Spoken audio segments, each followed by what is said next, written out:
At the Global Liver Institute, we believe it all starts with a patient. So what happens when a patient, a liver patient no less, one of the 500 million people living with conditions that often go undiagnosed, untreated, or misdiagnosed, mistreated, and stigmatized, brings the challenges of liver patients front and center? And what happens when a patient then leads a discussion with world experts in policy, research, clinical care, and wellness on ways to overcome these challenges? Let's find out today on GLI Live. Hello, I'm Donna Cryer. I am the founder and CEO of the Global Liver Institute and your host for GLI Live. And since this is National Reading Month, I feel that I must start with a confession. I have been having an affair, a long-term affair with reading, with books, as you can see, and with libraries. It started many years ago at the Silas Bronson Library in Waterbury, Connecticut, and I've just never been able to give it up. So my husband does know about it, and it's just a fact, and it's something that I feel that you all, my lawyer listeners and watchers, should know about me. That is my truth. And to share other truths with us, I have Dr. Chris Chanyasulkit, who is a public health advocate. She is a fabulous PhD, MPH, and immediate past president of the American Public Health Association. She is a professor of public health advocacy at Temple University, and she is a board member for United for Libraries. So hopefully she understands my state. Chris, welcome. I do. Thank you. Thanks for sharing your secret. Thank you. So tell us about, we have so many things to talk about in health, but tell us first about your love of libraries and your love of reading and how you came to center this in your life and the way that you do advocacy. So libraries for me are just a really sweet, safe, beautiful place that has been a part of my life since I can ever remember. So I'm the daughter of immigrants, and grew up with my parents, busy working, and they would take me to the library. They would maybe take a nap or flip through a magazine while they were, learning and bettering their English. But I could just escape the day and go off into a million different places in all these different books. And I loved it. And I would read especially Babysitter's Club books and Nancy Drew books, and I would solve crimes and all these things, and I loved them. And it was also just a wonderful place where, I could go and then I could leave with lots and lots of books. Everything's free. And you can't really find anywhere else you can do that, where you can just hang out and then also just take home a stack of books. And then since then, over the years, it's been a place where I would do my homework, do my research for grad school. Then when I had kids, it was where I would have story times, where I made friends. It is just an incredible space. It's sort of like a living room for everyone to just enjoy and be together. And right now, as an adult, I see more and more how critical libraries are to our communities. So I love that. I love librarians. I love their place in our society. And it's just so sacred and needs to be protected, because there's no other place in space anywhere in your city or town where you can go and just sit, read quietly, utilize their services and computers and all that for completely. You don't need to buy a cup of coffee. It's shelter from a rainy, snowy day, or if it's really hot, they have air conditioning. I mean, they are truly a place to weather out whatever storms you have going on in your life.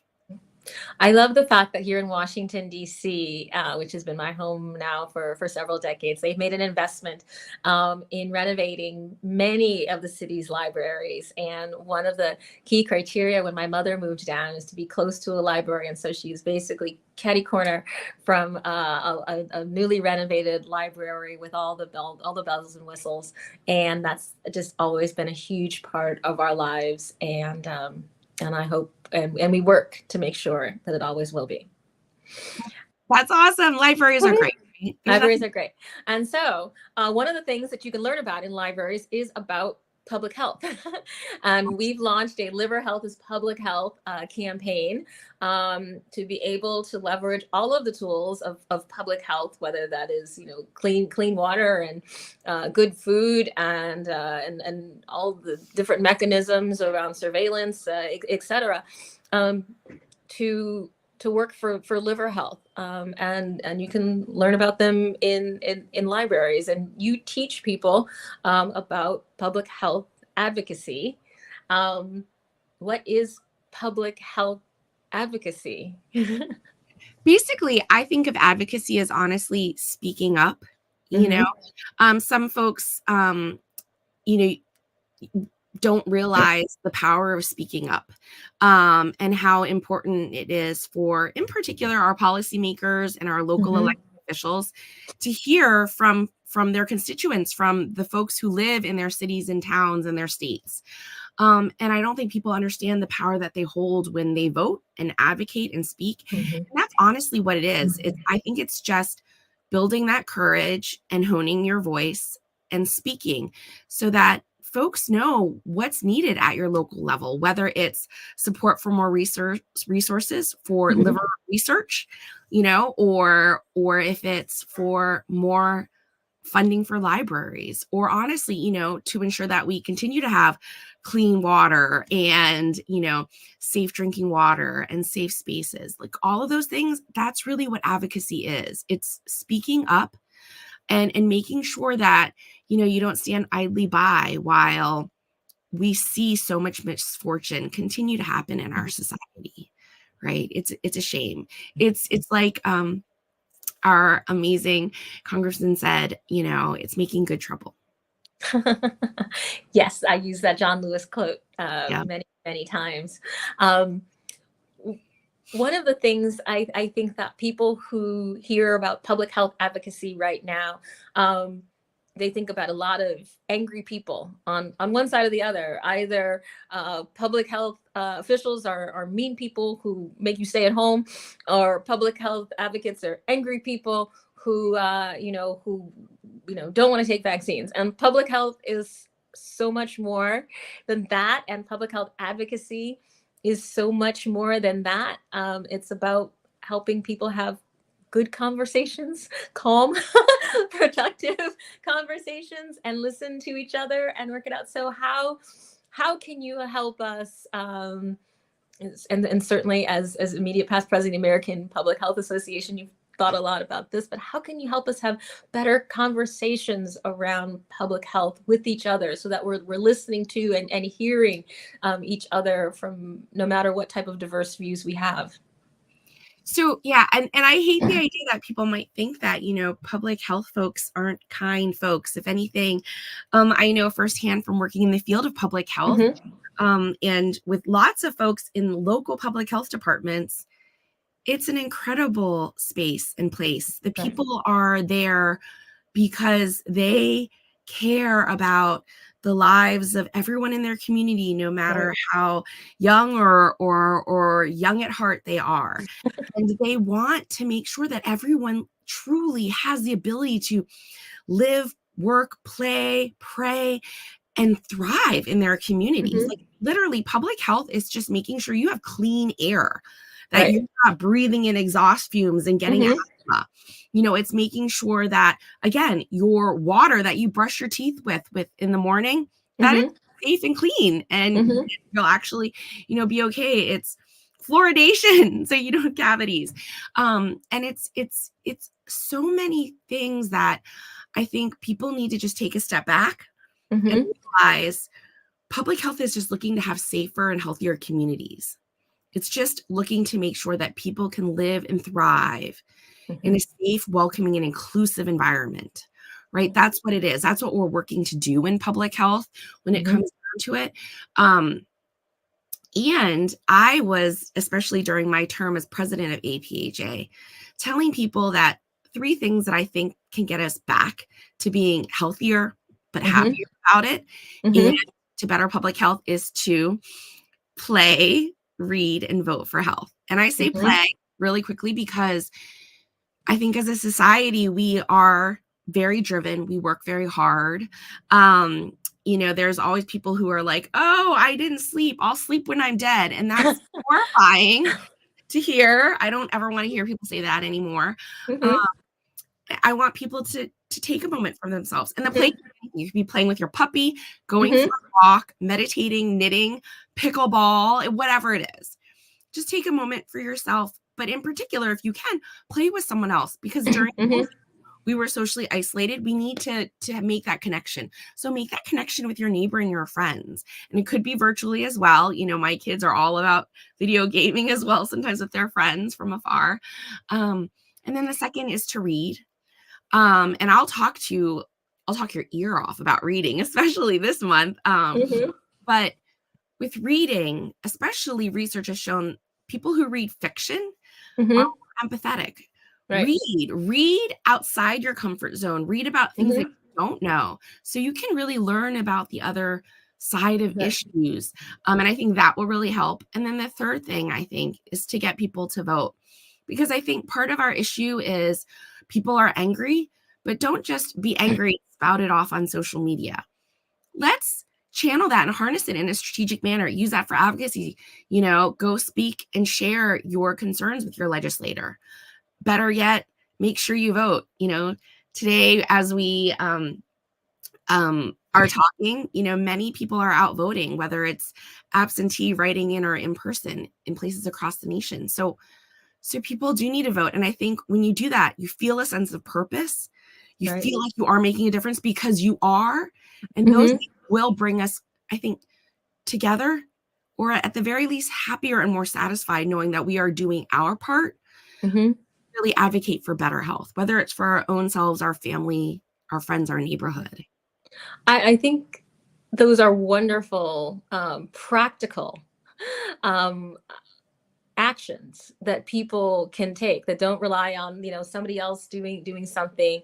But what can we do within our own power, within our own lives, to create the world that we want? And I love that you started with play, because as adults we don't do as much of it as perhaps we should. And one of the things that I started last year, and have now brought into the organization is I take improv classes, and Fun. yeah, and we and it's play, and we admit as adults, we're like, oh my gosh, we have not created the room to play usually. And you've created great friendships, and laughter, and laughed, and even when we're trying not to be funny, that's when we're the funniest. But that moment out to be out of our comfort zone and to play, and to access our sort of childlike selves, and to sort of throw off all the tensions of hashtag adulting, is good for us. And then we can be kinder and better, and good for others. And certainly in the reading that you talk about, and I love the way that you talk about it in ways to be able to imagine yourself in other circumstances, or imagine yourself in other people's footsteps, as a way to create empathy. And so I do a lot of journals, and nonfiction in the day-to-day, but the fiction does allow you to just broaden the scope of what is possible, or how other people might react to something. And then when you're in discussions, you're like, oh well, people don't always have the same reaction to something that I would have, and I understand that. And I think that that's really the first step to having productive conversations. And voting, I can't say enough about voting. so many people gave their lives so that we could vote. That to think that we would take that for granted is just unimaginable. And for everyone who wants, you don't have to even want change. If you just want things to stay the same, you still have to vote.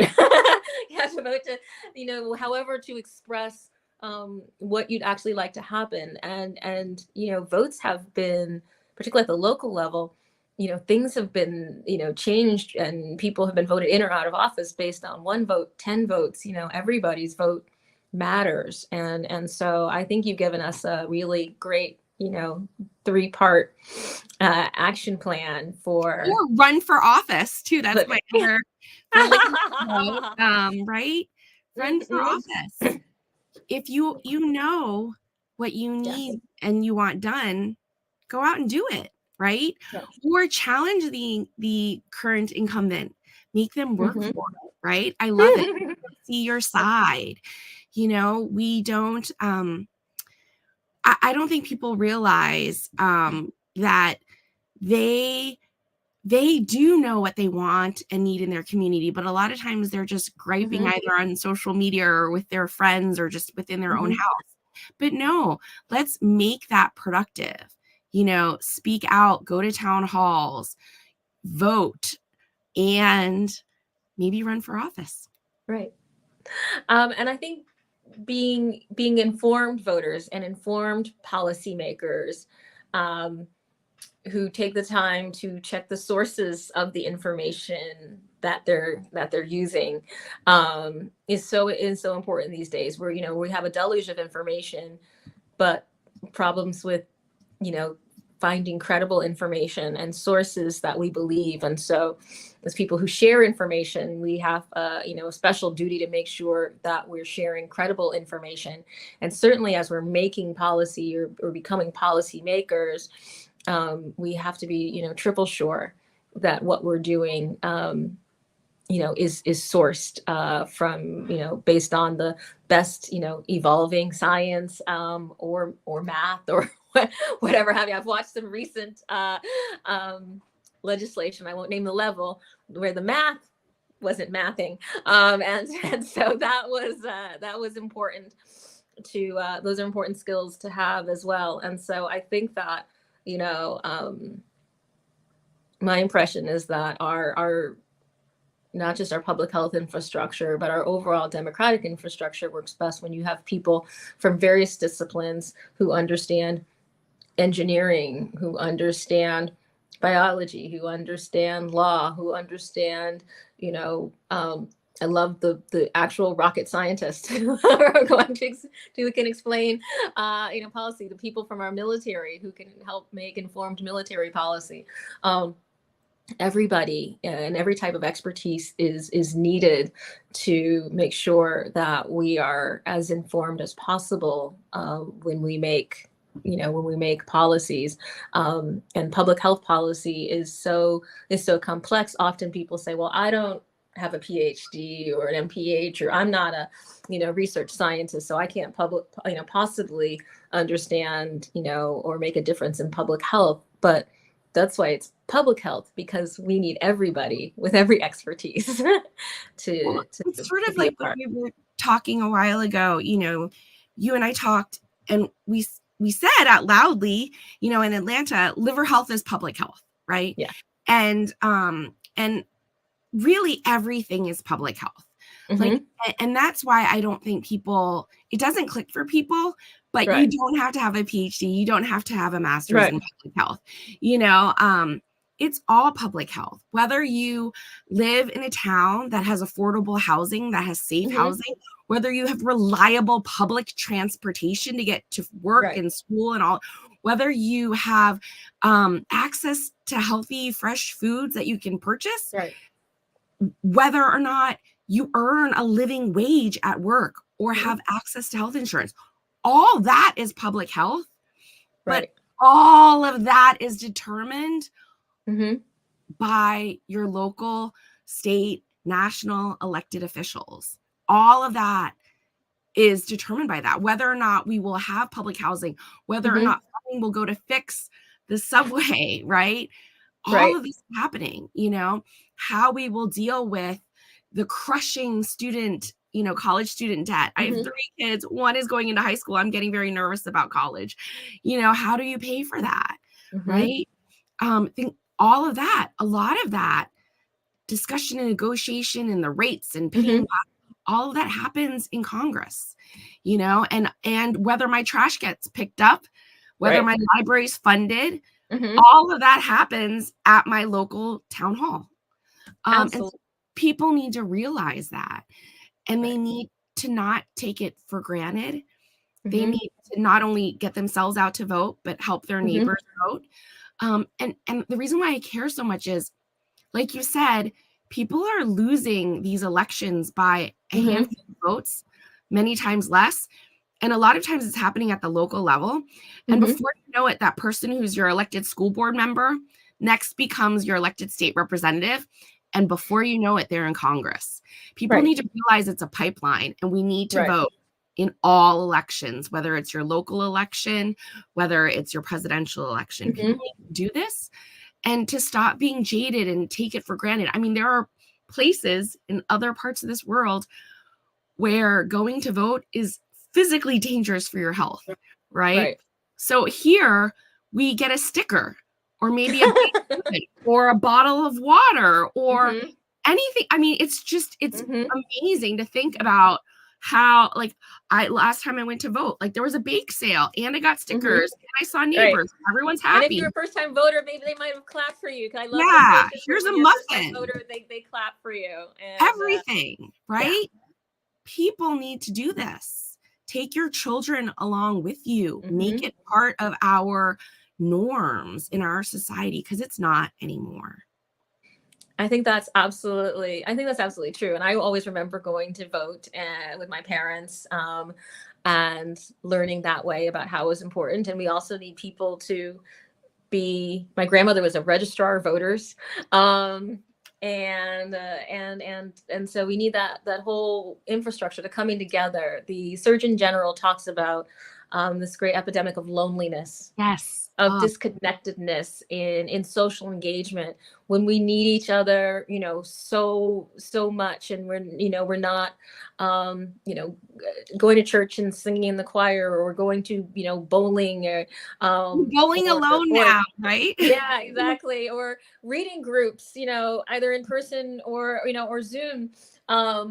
But and we see, fabulous examples of what can happen when we start to solve for that. When I loved a story the other day I heard about a group of housing for older adults that set aside some apartments for students at a music school who needed, who couldn't afford to stay in the dorms or apartments, but they had to be the music students and committed to spending time with the older adults.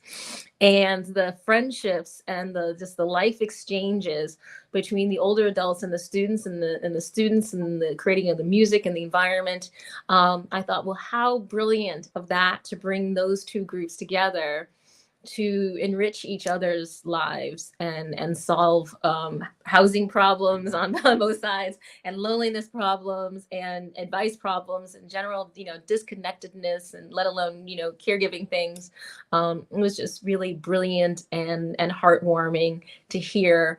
And we have the capabilities to do more of that, and we should.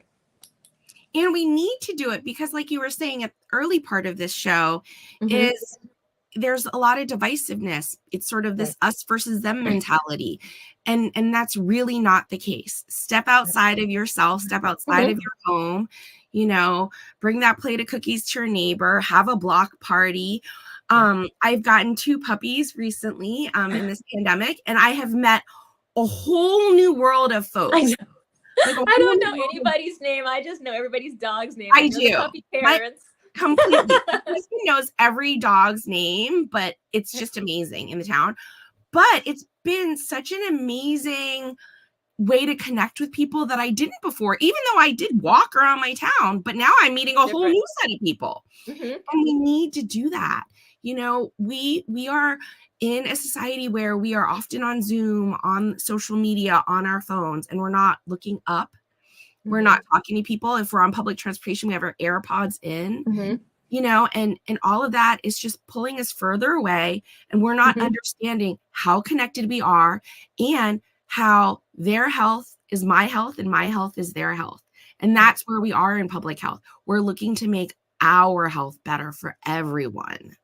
So we really need to get back to that place in that community. And again, like you started out talking about earlier, that's where I think the libraries are. Libraries are honestly community centers for our towns. Absolutely. One of the books I have been reading recently is The Art of Gathering. And it is just, brilliant in its intention of creating, of bringing together people in really smart and thoughtful ways. And so I really appreciate, reading that book and just giving me extra ways to be really thoughtful and intentional and bring meaning to how we bring people together, why we bring them together, and the numbers that we bring them together. GLI is a great convener, and to learn to do that even better, I was really great, of course, to find in the library this great new resource on this topic, and so we can get even better at things that we think that we should have take for granted. But it's very special, and so I appreciated that opportunity. So now that you've had a little time out of office, out of the big and powerful association world and they're back in teaching and doing the other 1,000 things that you do. What does the future hold? What is exciting you on the horizon of public health or advocacy? So, unfortunately, public health, we're still not, even though my term is over, and I think I tried to help move the needle and encourage people to play, read, and vote for health. I don't think my job is done. So I don't think that will ever end for me.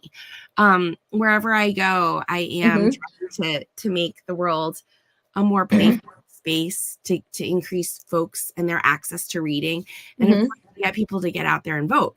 I'm excited to say, for example, today I finally, after a year of trying, am able to get into my town's pickleball beginners class. So that's what I'm going to be doing soon, is going to be trying my hand at pickleball.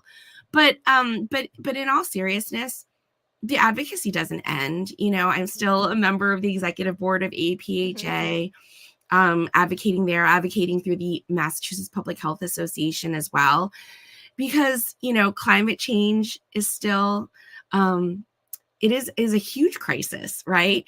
More so than ever before. It's hotter and colder and just everything is so much more extreme, but we know that those effects are really harming our most marginalized communities.